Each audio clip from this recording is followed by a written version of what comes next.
What's happening, y'all? Coach K here, and this is week 5 of Intro to Construction, a series where I'm taking you in the classroom with me as I go through this 9-week course where I'm learning construction.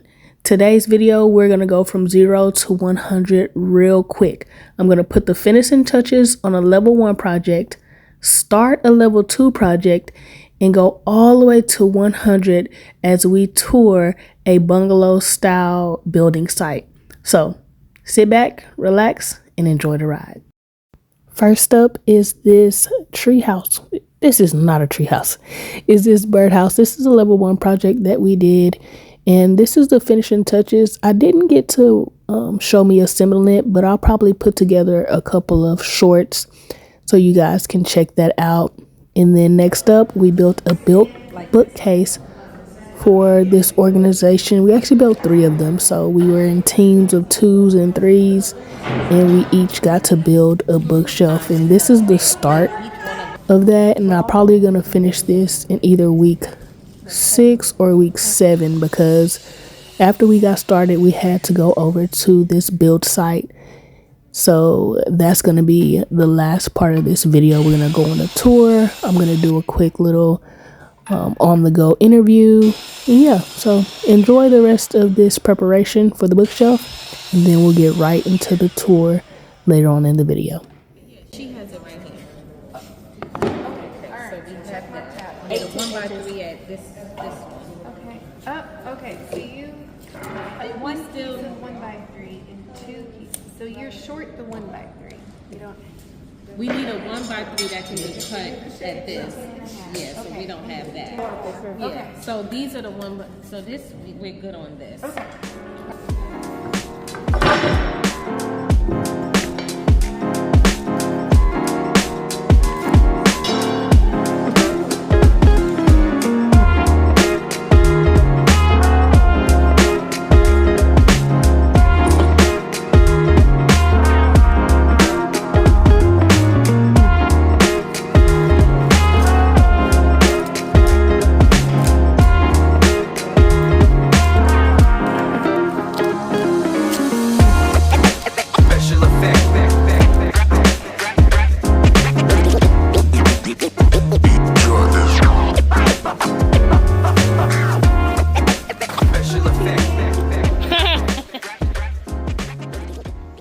We're focused on getting the work done. So, as I was saying earlier, this is, let me try to get all the terminology right, but this is a lot where it's an infill, meaning they are building into a community that already exists, and it's supposed to be about 14 or something lots here. And yeah, it's really cool because it's building, like I said, within the community that's already existing, bringing more housing options from affordable to luxury. And we're here in the Durham area, probably like 15 minutes from Central Campus, so it's really good for that aspect. And so excited to see what these other houses look like over here. I don't think anything is too finished, so we may still just be looking at sheetrock, but I won't know till we get there. There we go. Boom. So this is a house. It is about, I think it's 1,200 square feet is the lot, so let's go in. It's only sheetrock, still clearly building, but But so again, like, we're trying to keep them consistent with the neighborhood and sort of the same vibe as the rest of the neighborhood, and just a smaller footprint. Yeah, that's lovely. Thanks. I know. bathroom. I think this is like kitchenette area, living room where these ladies are. Is it? It's like, I think there are a lot of us. There's a Hope representative over there. This is laundry area, main living or main bathrooms or bedroom suite. Those look like closets there. And then the master bath, so to speak. So now let's go upstairs. It's because, as you know, like, we are currently also building houses. And I have people go say, oh, I need more room. You can't possibly need more rooms. Sorry, I'm gonna squeeze by you this way. We got another room here. closet.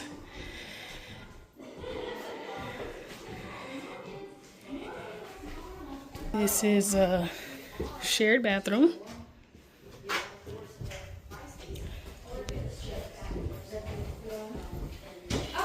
And another room. Is this a walk-in closet? Drywall, and I'm like, I want to see it like.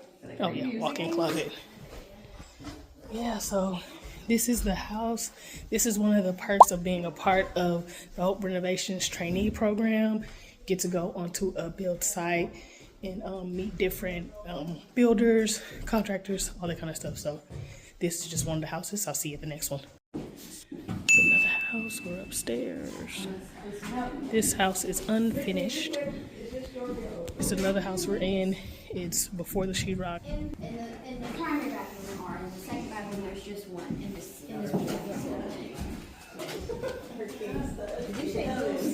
So bathroom. Six, you know, like the Bathroom.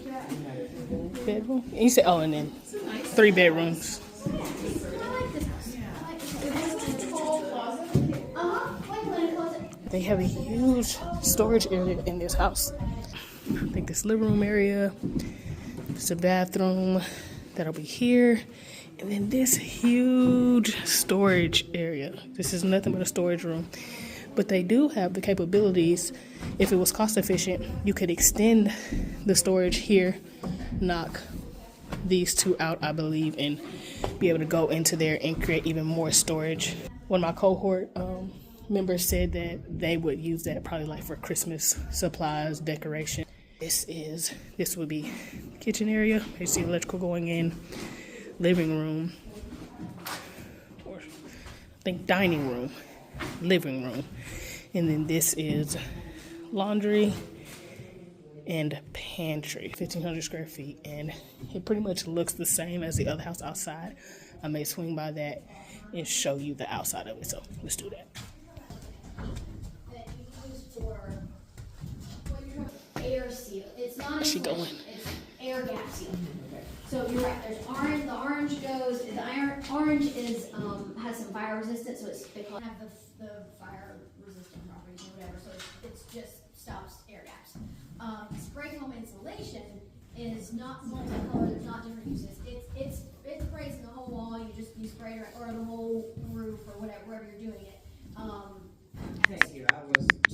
Yeah. So there is spray foam that comes in a little can that you get at Lowe's that is just for like small air gap sealing. Then there's spray foam insulation that comes on a whole truck that mixes and they spray it the full walls. And there's no difference between where you put it and how you put it and that.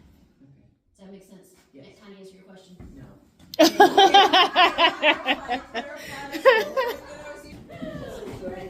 Yes.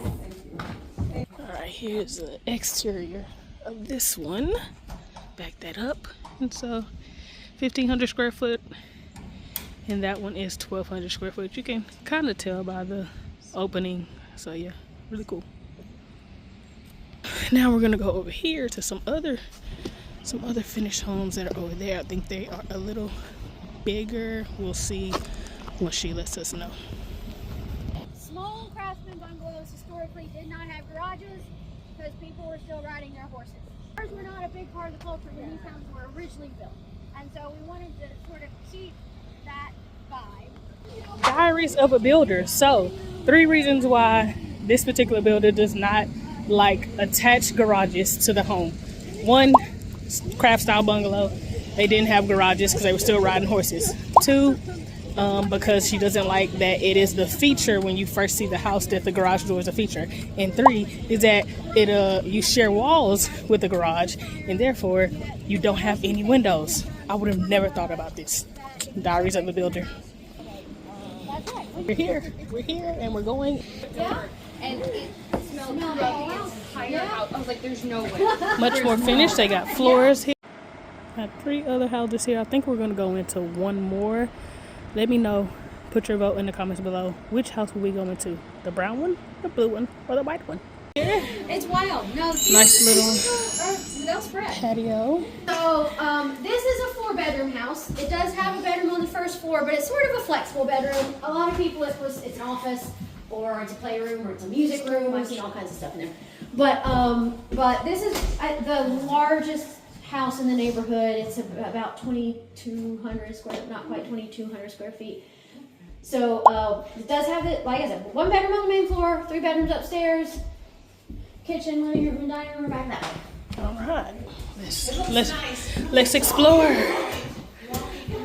you planning on doing the walls and other houses like this? Yeah, so a lot of the houses. Bathroom. Oh, I love those tiles. This is a bedroom. Walk-in closet. Love the built-in. It didn't even. I'm kind of digging the windows up top. I'm kind of, because then you don't have to worry about like, yeah, beautiful fixtures. Granite countertops. Love it. Walk-in shower. Always got to have a seat. Got to have a seat. Separate toilet. You ain't got to smell the poo while you're showering. Oh, beautiful ceiling fan. It's such a big difference seeing it all furnished. So nice. You got, I thought you had a measuring tape in your hand. I was like, what are you in here doing?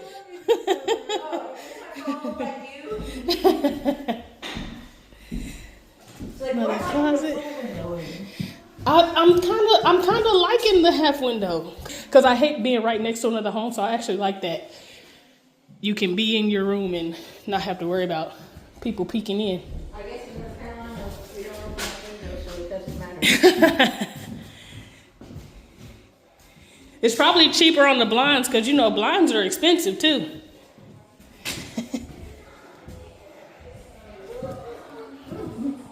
Downstairs, there's another bedroom. So that was just 3 bedrooms. There's one down here, master bedroom, kitchen, all that stuff. Okay, so this is not the master bedroom. It's just a secondary bedroom. Nice little decent walk-in. I really like the features of like how they do their closets here. And this looks like, okay. Oh, nice bathroom. Storage closet, or what is it? Another huge storage closet. No need for an additional storage unit. It's right here in the home. Rent it out if you like. We got fireplace, open plan. I love it. Open plan kitchen, dining room, and another back patio area. Be careful here. Beautiful fixtures. 4 windows. Kitchen, open kitchen plan. Same granite countertops. We got a refrigerator. Then laundry. Laundry will be here. Cool. No pantry? Oh, okay, nice. Yeah, so that's the pantry. We used to build this house, but I decided this might look better and be a little bit more. No, I like it. So And that's your pantry. what's the name of the building company again? B.Wallace Design. So yeah, awesome. I love it. I love your finishes and your fixtures. They're so beautiful. So do the homeowners or like, so these aren't pre-sold, right? So this is just all your choice of fixtures. So nobody has any input in all that stuff. This particular house, that's right. Okay. Most of what we will eventually build in here will be pre-sold, and people will pick it. But this house is a spec house, and this is stuff that I picked out. Okay. Now that being said, the way we're doing this neighborhood is we have a whole selection book, and so we have like I don't know 150 light fixtures in the book, and people can pick anything that's in there. So we sort of pre-curate some things that are different styles, but we think people will like and blend together, and they can kind of mix and match.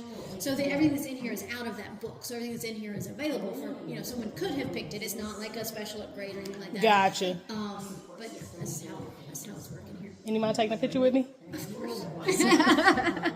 Oh, you're so adorable. Awesome. I think she met her instructor. She's walking in the hub. That is great. Really good technical construction questions. I didn't know if anybody else would want to hear the answers. So you asked about the aluminum foil looking plywood on the roof. Yeah. It is it's radiant barrier is plywood or OSB. Radiant barrier OSB is what it's called. And that aluminum foil is actually reflects, even though it looks like it reflects this way, because it does. It actually reflects energy back out. So it sort of absorbs and reflects the heat from the sun and pushes it back out, so that your attics don't get quite as hot as traditional North Carolina attics get. It helps, it's sure, and it helps just keep the attics a little bit from absorbing a little bit less of the sun's energy. It's used in conjunction, so I'm going to snowball that into a little bit of an insulation thing. So this house, same as the last house that we were in, and many of the houses here have the fully floored attic space. When you have that, we insulate below that plywood, so the insulation is in between the ceiling of your second floor and the floor of your attic. So you don't have any HVAC, you don't have any cooling in your attic, so that radiant barrier just helps control the temperature a little bit. Since you asked about spray foam earlier, spray foam insulation, and we do this in a lot of our homes too. Spray foam insulation goes up sort of where you see that aluminum foil looking stuff. It goes up in the rafters of the roof rather than in the floor of the attic. It goes up against the roof. And so spray foam insulation actually sort of brings your attic into the conditioned envelope of your house. So when you insulate, same thing with cathedral ceiling, same sort of concept. When you do cathedral ceiling, you're insulating up at the roof, so that all becomes conditioned space. So in many of our houses, the attics are sort of semi-conditioned space. They're in the insulation envelope, and we actually blow some supply air from the HVAC system into the attic, so you have really good storage in your attics. Zip system. Yes, we use it. We're not using it here. We tend to use it on the little bit more expensive homes. We're trying to keep these as affordable as we can. I have done zip roofs. It's fine. I didn't see I really like Rhino roof paper better. But we do a lot of zip walls. I do really like the zip walls. They work well. They make a nice clean installation. You don't have to deal with if you need to cut a hole in something, you don't have to deal with patching house wrap. So I do really like the zip wall system, and we do use a lot of it. The roof system, I like the radiant barrier with a really good paper better. Knowledge about how homes and communities used to be. So I do appreciate that. You're not just putting up a home. Yeah, well, no, I appreciate that. And that's another thing I like, really supportive, collaborative industry. That's actually, while we were talking, another builder friend of mine called. He's building my best friend's house right now. But I will get somebody I trust, and I will help them. So it's a great industry to be in. But you got to be prepared to be committed to it. You got to be prepared to work. You want to go into like a trade field or something like that. These guys, particularly as women, they don't care what you do. But you got to show up. You got to be ready to work. And like when we hire somebody new, they are so hard on them. I mean, it is, you will spend the first 2 weeks doing nothing but shoveling gravel into a wheelbarrow. They just want, and once you, that's right, it's the work ethic. You don't have to know everything, you have to be willing to learn, and you have to be willing to work. So what do you do on those days when you're up to your knees in dirt and mud? Do your best to work around it. Sometimes you're working in the mud. I mean, sometimes you're working in the rain. If you've got a house that's supposed to close next week and you've got to landscape the yard and it's wet, then you're doing it when it's wet. Gotcha. Brittany, what was that term for when there's already an existing neighborhood and you add to Infill. it? A decade ago?